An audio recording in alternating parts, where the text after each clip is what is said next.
travel became a little bit more of a commercial thing, not just the individual explorers. And a lot of things went on in the 60s, things changed culturally in this country. The Olympics, President Kennedy, he was a great outdoors guy.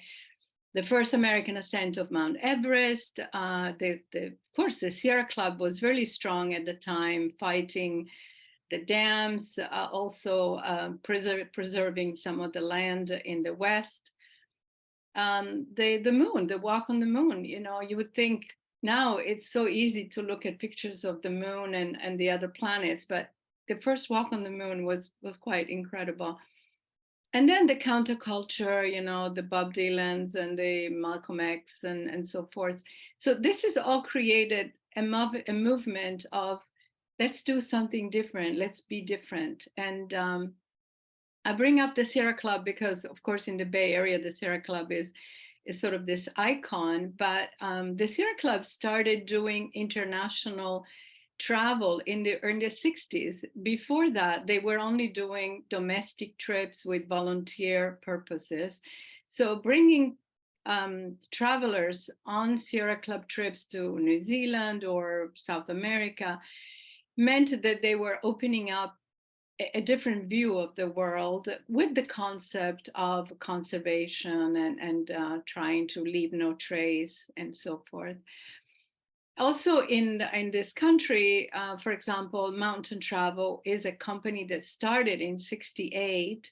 The people that started it were Sierra Club members that figured that, well, if the Sierra Club can bring people to Patagonia or New Zealand, maybe we can do it also commercially and, and then we can make it a life for ourselves.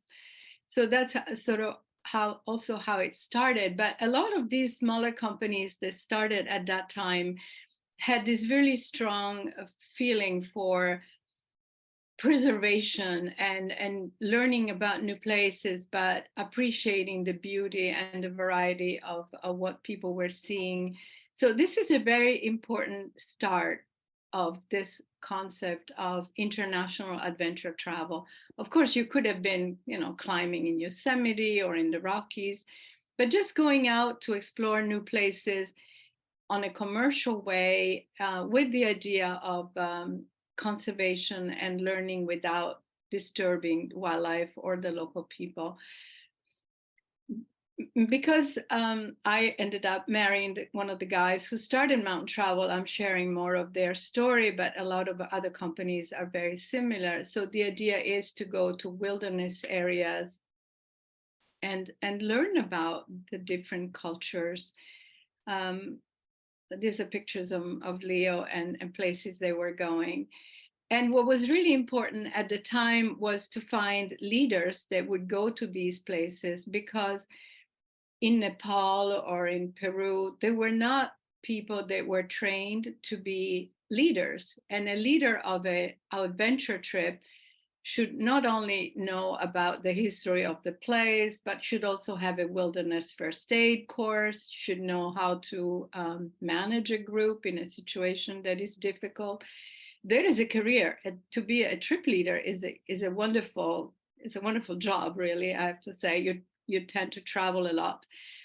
But what has happened over the years is that people in other countries have become more educated. There has been enough experience where, a Sherpa in Nepal becomes a trek leader in his own right. And so in most countries now, you find perfectly well trained, educated guides. And so you don't have to send American guides over to lead a trip in Nepal.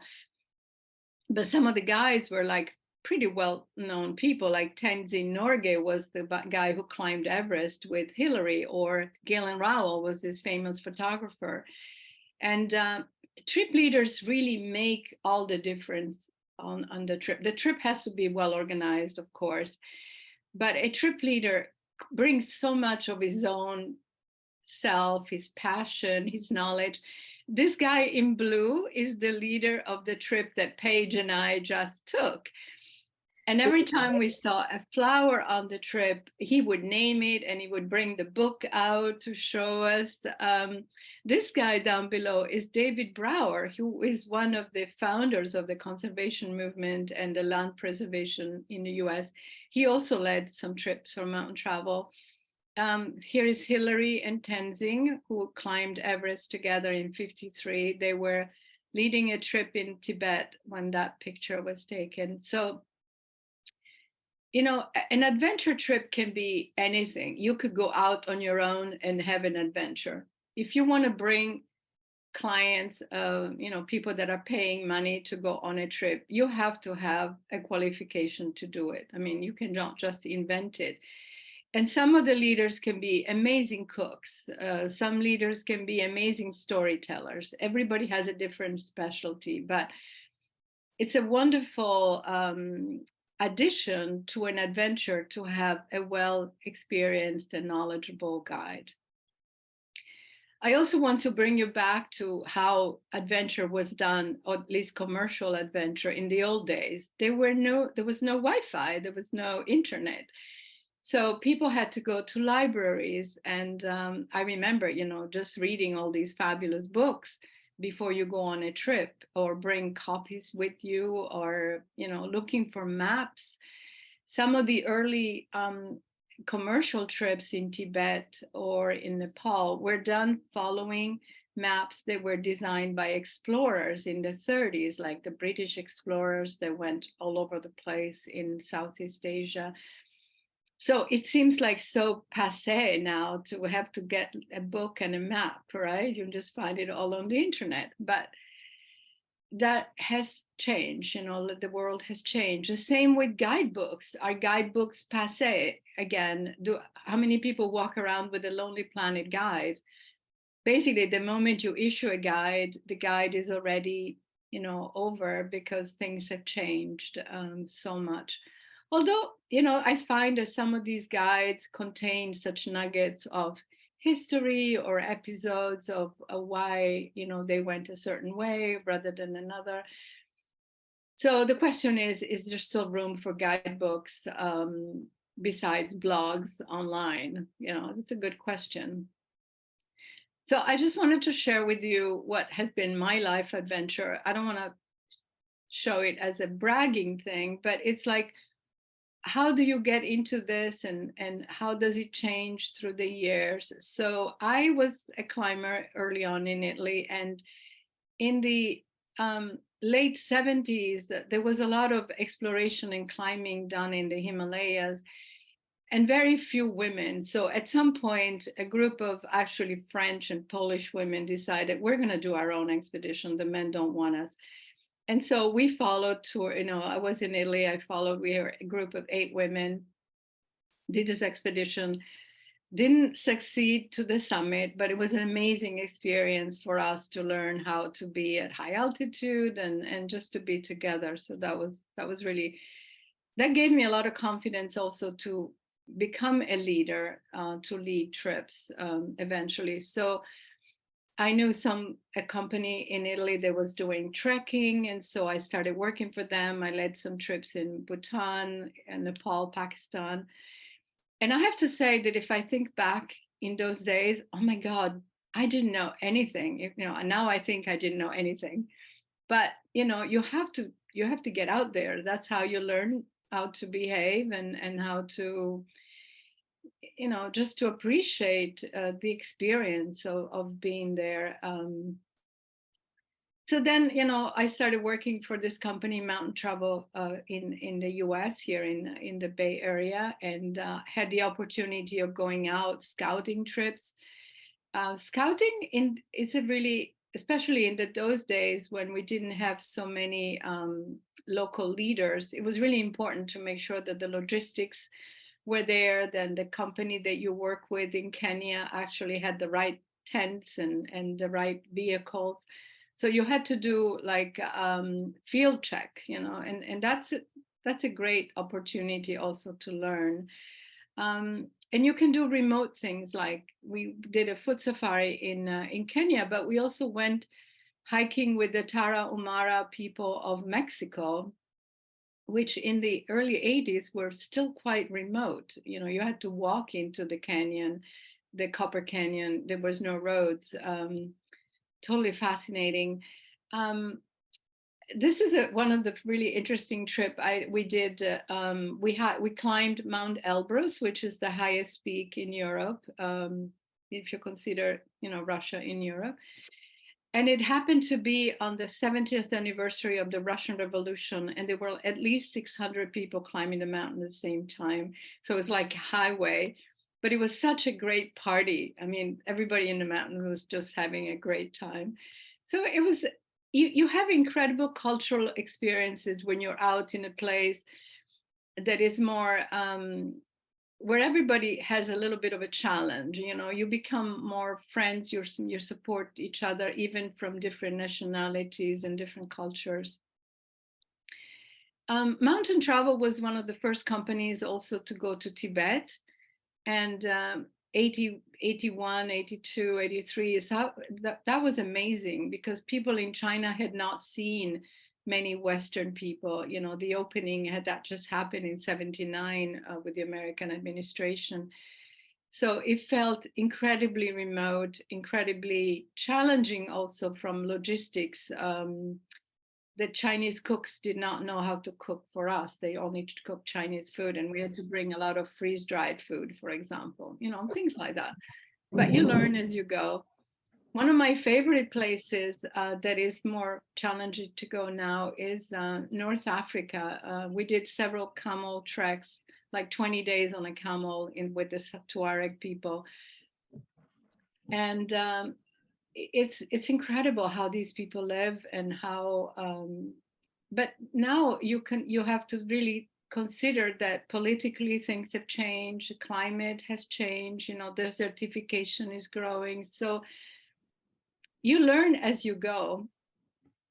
One of the most amazing places in the world, I have to say, is Antarctica. And Antarctica has really started to be visited in the mid 80s, you know, when ships started to go down there. And now that, you know, in those days, there were a few old Russian ships, 100 passenger. It was still quite exploratory. Now you get bigger ships with a couple of thousand people on them. And it's a very fragile environment. So, you know, it's great to go visit. You just don't want too many people to get off the ship. That's one of the challenges. Again, this is in South Georgia. Shackleton is the guy, English explorer, who went down there and then got stuck in the ice. The story of the Endurance, some of you may have heard.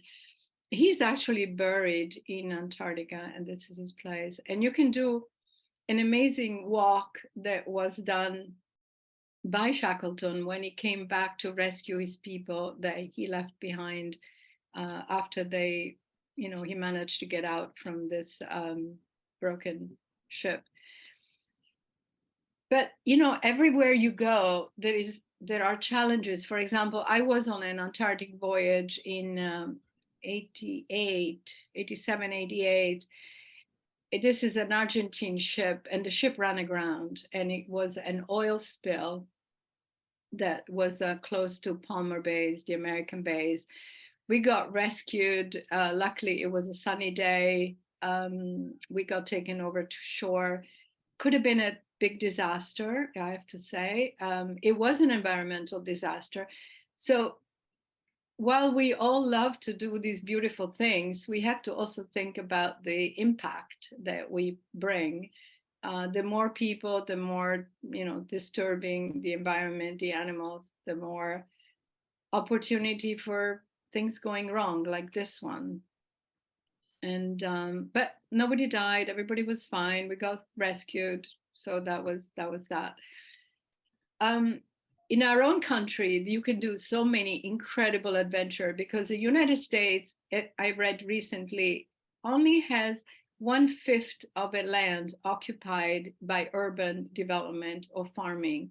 That means that 4/5 are left to nature in some ways. And some of it, of course, is control, it's it's the forest management or this or that, but Alaska is still an incredible place for adventure. And I had the beautiful experience on the Alsek River. It's a 12-day rafting, challenging, cold, some big rafts, big rapids. We had a helicopter pickup at one point because the rapids were too challenging. But Alaska doesn't have a lot of roads, so rafting is a great opportunity to go through the countryside and see, you know, the difference and the wildlife. There is bears, there is wolves, there is, you know, so much wildlife. I like everything. I like trekking. I like cultural experiences. An adventure could also be traveling through Laos, Cambodia, going to see old temples, learning about the local people and the history. Vietnam, for example, what happened there with the war. Vietnam is really booming right now, and the people are so welcoming and they're so diverse from the north. This is Ha Long Bay up in north near Hanoi, and then you can go to South Vietnam, and it's a very different scene. You know, Africa. I mean, Africa is a huge continent, so diverse, so many incredible people. You can do a very luxury safari where the guides prepare a quiche for you at lunch while you're out visiting, seeing animals. You can do a little walking safari with Bushmen in Namibia. There is still very traditional people. And there is a lot of effort in managing how visitation is done, because you don't want 100 people to come and walk with these, you know, people that live off the land. You want to have very small groups, very limited visitation. So there is many different aspects to tourism. The important thing is to minimize impact both on the natural world and on the local people. I could go on forever, but Galapagos, for example, is another extraordinary place. And when Mountain Travel, this company I used to work for, started in 1970 to go to Galapagos, they had to charter a boat from Panama to get there. There was no flights into the island. You had to take a boat from Ecuador. From, you know, it's about 500 miles off the coast. And now there is several dozens of beautiful yachts that are based in Galapagos. You can do these excursions. And because the wildlife does not really have predators, it's so tame. You can walk right up to a blue-footed booby and they don't move away. It's really an incredible place. It's right on the equator, so and because it's fed by this Humboldt current that comes up from Antarctica, it has a really incredible marine life, gorgeous. Somebody wanted to go to Europe, I read in the notes. Well, one of the trips you can do, you can even do it on your own. You can walk around Mont Blanc, which is the highest mountain in the Alps. And you start in France, and then you go down into Italy, and you come out through Switzerland. You can have really interesting small huts where you can just crash with your sleeping bag, or you can stay in small hotels. The food is amazing. The food is great. If you go in early July, the flowers are just like as tall as you are. So wonderful experience. I'm also a kayaker. I really love kayaking, and I've kayaked, you know, in Fiji, in various places. But the experience we had in kayaking in Panama, the San Blas Islands are on the Atlantic side. It's a traditional community. These are people, the Kuna people, they're called. They have an autonomous government of a group of islands off the coast, and you can kayak island to island, and it's warm. You can roll over, swim. You can camp under a bunch of palm trees. And it's really interesting to see how these people have carved out an autonomous government and try to control how they still live traditionally, but obviously sending the kids to school and so forth. One of the last great adventures I've done is rafting the Grand Canyon. If you can get a job as a helper on a boat or something, you can raft for, I think it was 12 days. There are some serious rapids. There are some spectacular canyons, waterfalls. You can just go walk down to the bottom of the Grand Canyon. You drive yourself over there, just go for an incredible adventure. You can go to Havasu. This is an Indian village. You can just walk down, stay in the campground, and then walk back up. Beautiful, beautiful experience. I don't know why I left Nepal for last, because it was one of my first trips, but Nepal is the perfect, adventure place, because you can, especially in the old days, there were no roads anywhere, and there still isn't a lot of roads. So you can just hike. You can basically hike out of Kathmandu and go to our base camp. But there is an airport not far, so you can fly to a place called Lukla, and then you can hike for about a week to Everest Base Camp. And there is trails that people have used for centuries to go from village to village. This is how these villages below Everest looked like in the late 60s. And you can see traditional people, stone houses, very rural, very, very poor, I have to say. This is what a village looks like now. This is Namche Bazaar. Almost every house is a lodge. And if you go in high season like October, it's one trekker in front of the other all the way to Everest Base Camp. So things have changed, and it's really hard to know or to figure out how you're going to limit. For example, Bhutan has decided very early on to control the tourism. And so, for example, if you want to go to Bhutan now, you have to pay $250 a day as a fee in addition to your accommodations. So it's a very elite type of experience. Nepal, you can go and just do it for $5 a day and you make your way to Everest Base Camp. So it's just different. Nepal and Bhutan and some of these Southeast Asian countries have a lot of religious, religious and cultural experiences you can have, which is always wonderful. Of course, India. I mean, India is the biggest country now with 1 billion people. It has still very traditional villages in the country, incredible festivals, like with, we went to see this one in South India with like 20 elephants. India is really very rich in both adventure and culture. So that was a quick run around the world, right? In 80 minutes or what less. But I wanted to tell you, so I worked for this trekking company, Mountain Travel Sobek, for 25 years. I had wonderful trips.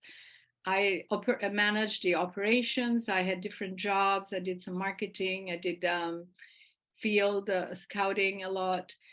And then I decided that I needed to have a more flexible job, and I wanted to do more marketing consulting and advise foreign companies how to sell to Americans. Basically, that's what I'm doing right now. Because, Americans and Europeans and other people travel slightly different.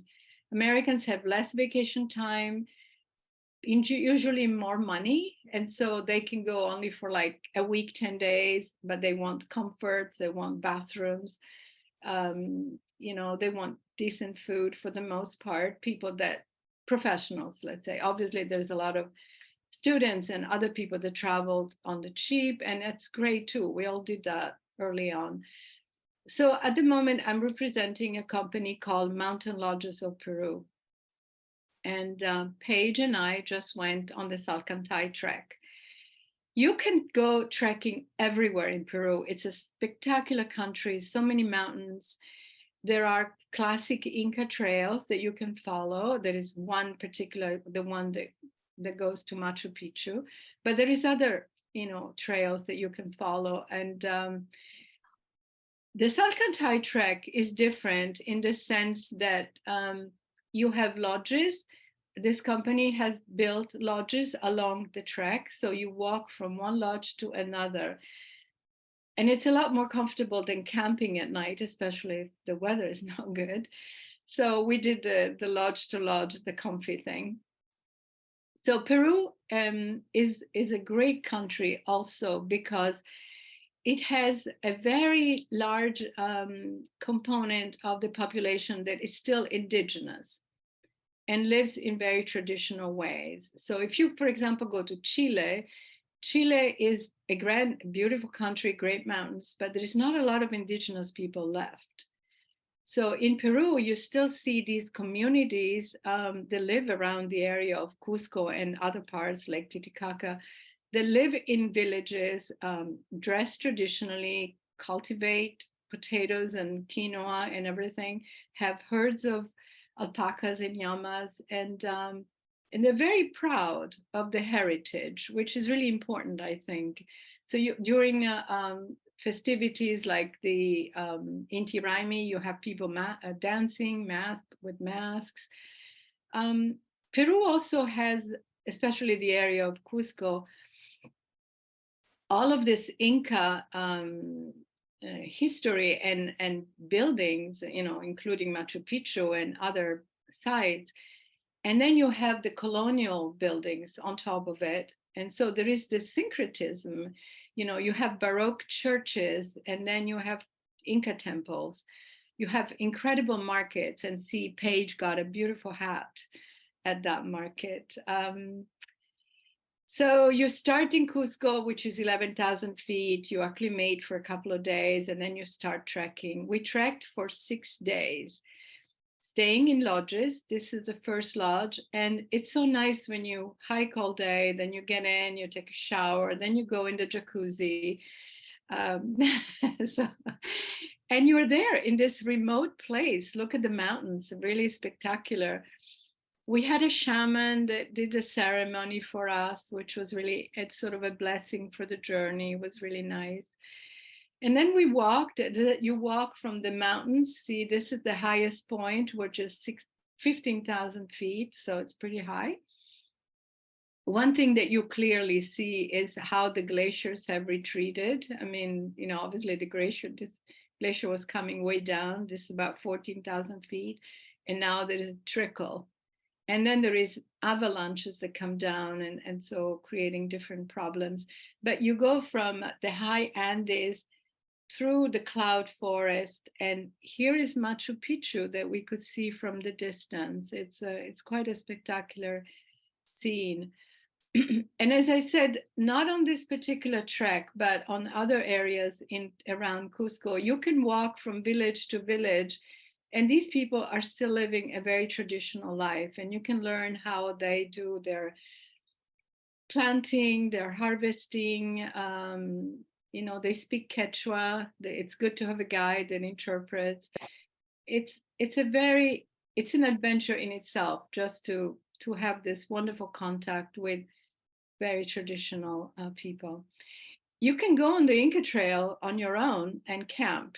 So it's spectacular, 4 days, 3 nights, wonderful, same mountains, just a different experience. And then there is Machu Picchu, everybody knows, but my big question is always, is it over tourism? And that is the question that you can have in the Colosseum in Rome. You can have it at Angkor Wat in Cambodia. Over tourism is the challenge of our decade, I think. So it's become so difficult now that the government has set different itineraries within the site. You have to buy a ticket. to go in at a certain time. You have to exit by a certain time. It's very regulated at the moment. You cannot just go up and show up. You have to buy a ticket in advance and so forth. So when we arrived, we had 6 days of beautiful weather. On the 7th day in Machu Picchu, you couldn't see it. When we first arrived, look at that. It was raining so hard and there was nothing there. And this is what is there, right? And so then Paige did the additional hike of going up this very steep peak to have the view that you see on the right side. There was no view. There was no view. No, there was a little bit when the clouds went away. Yeah, so that's how it goes. And so one of the aspects of that we all have to promote is sustainable tourism, as you can imagine. And so, for example, with this company and on this program, they do a lot of work with the local communities. So like during the pandemic, they brought food because the communities were isolated. There is a reforestation project that's going on at the First Lodge where you grow these endemic plants in order to provide restoration for the riverbanks. So it's really important that when you buy a trip from a company, you also investigate what they do to support communities and the environment that you visit. It should be your responsibility, for example, to offset your flights or to contribute something to an organization that works in that particular area. But it's a big issue. So I just want to open up, and I'm sure you've done it in class, but these are some of the issues that we're all dealing with. Should you buy a carbon offset? How do we rewild the planet? Or how much fish can you eat before we deplete the ocean? And there is a lot of this stuff out in magazines. There are companies now that brand themselves as regenerative because they're specifically making efforts to work toward positive change. The United Nations World Tourism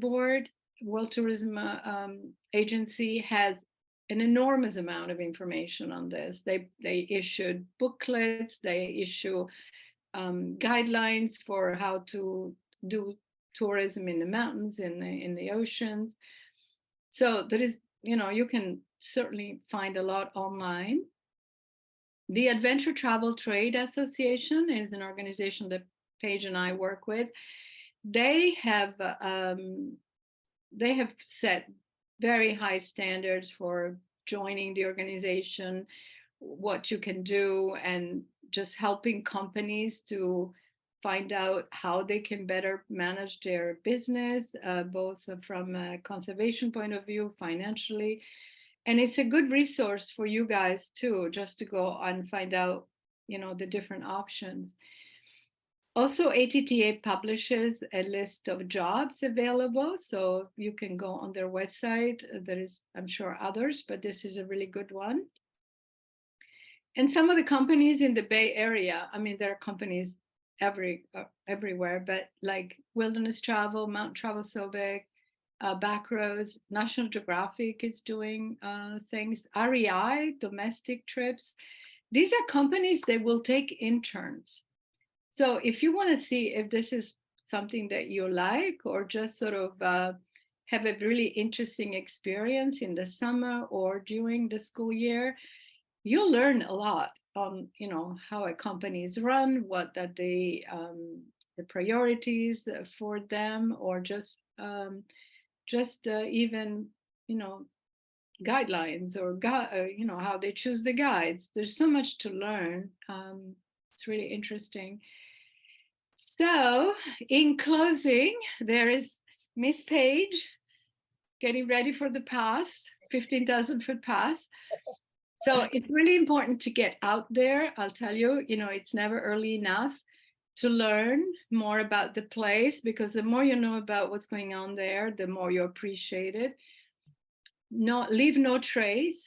you know, it's really important that you don't contribute to making things worse there. And when you come back, give back, you know, give back in your time to your community here. That's important too. It's not just people in Nepal or in Peru. So um, it's a great it's a great way to enrich your life overall, to see how other people live and how beautiful the world is, and then you feel more like preserving it.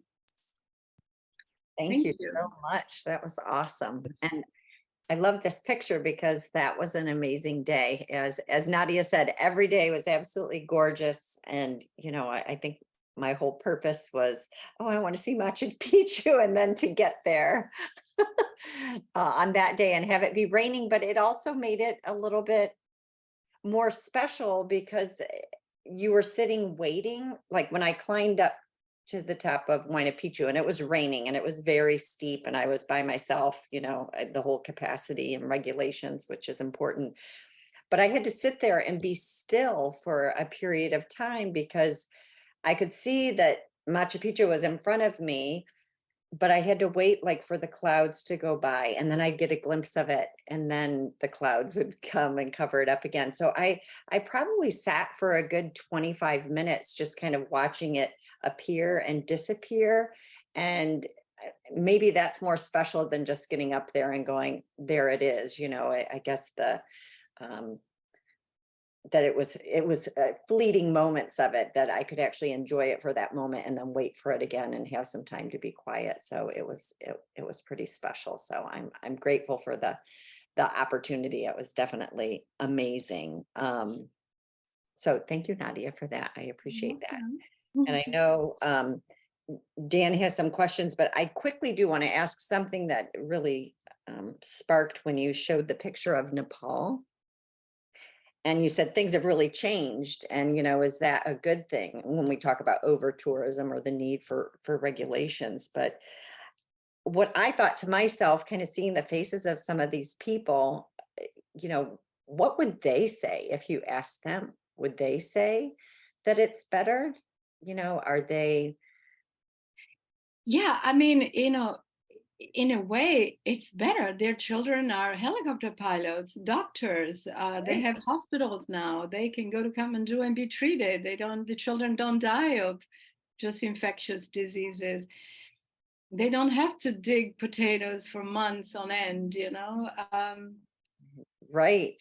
So it's a different. I mean, there's probably more Sherpas here in the US now than there is in the area of Nepal. You know, have they lost something? Yes, they have, but so have we. I mean, I come from my parents were born in a small village in the Dolomites, and I'm sure my grandmother had a very difficult life, but here I am, right, in this country. So you cannot Right. stop progress. But I think that being aware of some of the values that are worth preserving, and also the environment, because you know, the more people go, the more the water gets polluted, because not everybody uses the right toilets, or there is a lot of really big issues, like in this area where you see Paige, just below here a lot of illegal camping sites have come up near the lodges, and they don't have the same sewer system or whatever, so there is more pollution going into the creek. Mhm. And below, at the end, at the bottom of the valley, they have plantations of avocados and stuff. And the farmers are complaining because now they're not having clean water. Right. So there is only so much tourists that you can support going through a very delicate area. Mhm. But then you know, if the government is not in charge, there is a lot of greed. You can bring 100 more people, you know, and then what does that mean to the place? Sure, somebody makes money, but the communities have to be involved in making in these decisions. And some of the communities have just come out of nothing, and it's really hard for them to see the big picture or the consequences. Some communities have actually made that decision that they don't want people to camp there or stay there. I mean, some people are, you know, very strict about that. But it's really hard. Who is to say what, right?